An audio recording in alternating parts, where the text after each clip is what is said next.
नमस्ते दोस्तों। खौफनाक सच की इस डरावना दुनिया पे आप सभी का फिर से एक बार स्वागत है।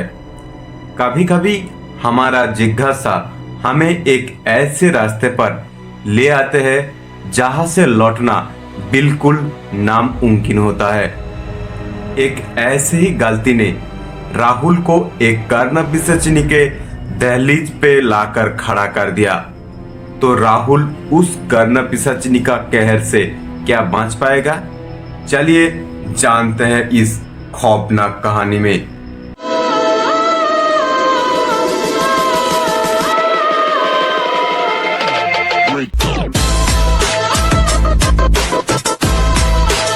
रात की कालिमा आसमान में घनी हो चुकी थी। काले बादल जैसे आसमान पर मंडरा रहे थे। हवाएं सिसकारियां भर रही थीं और बिजली की चमक मानो धरती को फाड़ देना चाहती हो।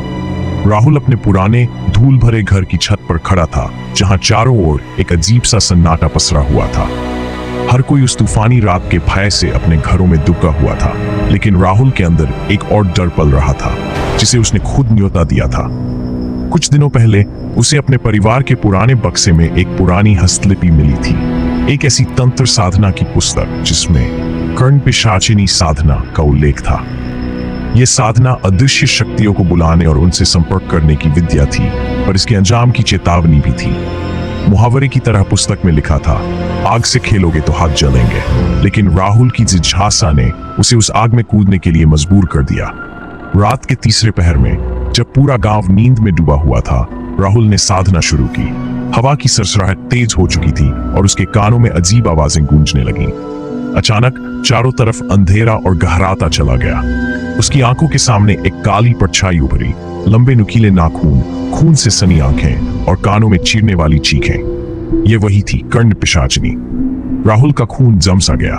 उसके कानों में उस पिशाचिनी की फुसफुसाहट घुल गई। तूने मुझे बुलाया है, अब तू मुझसे बच नहीं सकता। उस दिन के बाद से राहुल की दुनिया अंधकार में डूब गई। कोई दिन का चैन बचा था, न रात की नींद। उसके कानों में पिशाचिनी की कर्कश आवाजें लगातार गूंजती रहती, कभी फुसफुसाहट, कभी चीखें और कभी कभी ऐसी हंसी जो उसकी आत्मा तक को झकझोर देती थी। हर रात जैसे मौत की दस्तक होती और वह हर बार थकान से हारने लगता। गांव के लोग कहते थे, समय किसी का इंतजार नहीं करता, लेकिन राहुल का वक्त जैसे यहीं थम गया था। उसने कई तांत्रिकों और साधुओं से मदद मांगी, लेकिन किसी के पास उसका इलाज नहीं था। पिशाचिनी का अत्याचार बढ़ता जा रहा था।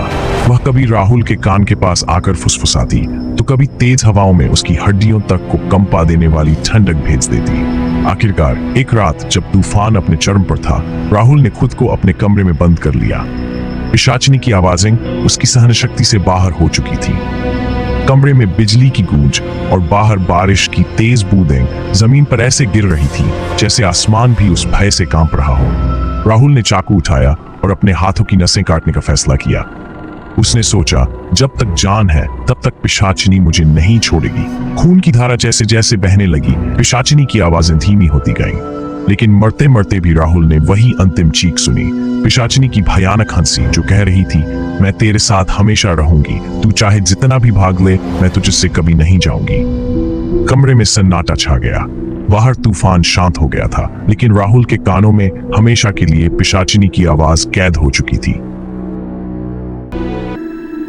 तो दोस्तों, ये कहानी आज के लिए इतना ही। तो ये कहानी आपको कैसे लगी कमेंट में जरूर बताना, और मेरे चैनल में अगर नए हो तो सब्सक्राइब कर देना। और आप लोगों के पास भी ऐसे डरावना और भूतिया स्टोरी अगर है तो नीचे दिए गए इस नंबर में हमें जरूर व्हाट्सएप करना। चलिए दोस्तों, आज के लिए इतना ही। फिर मिलते हैं किसी और एक वीडियो में। तब तक के लिए अलविदा।